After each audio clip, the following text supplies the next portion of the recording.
बिस्मिल्लाहिर्रहमानिर्रहीम, अस्सलाम वालेकुम। इंसाफ न्यूज़ एजेंसी में खुश आमदीद। मैं हूं डॉक्टर मोहम्मद फ़ारूक। म्याना गोंदल में तल्ख कलामी पर 2 ग्रुपों में फायरिंग से एक ही ग्रुप के 2 सगे भाई शदीद ज़ख्मी।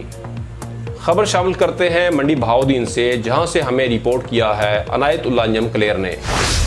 अब खबर तफसील के साथ। म्याना गोंदल शहर में मलक मुबशर अवान ग्रुप और मलक मिठू अवान ग्रुप में मामूली तल्ख कलामी पर फायरिंग हो गई। फायरिंग की जद में आकर मिठू अवान ग्रुप के मलक आमिर, मलक समर अवान वल्द गुलाम हुसैन उर्फ कोलू, जो सगे भाई हैं, फायरिंग की जद में आकर शदीद जख्मी हो गए, जिन्हें फौरी तौर पर RIC अस्पताल मुंतकिल कर दिया गया। पुलिस थाना म्याना गोंदल ने मौका पर पहुंचकर शवाहिद इकट्ठे करने शुरू कर दिए।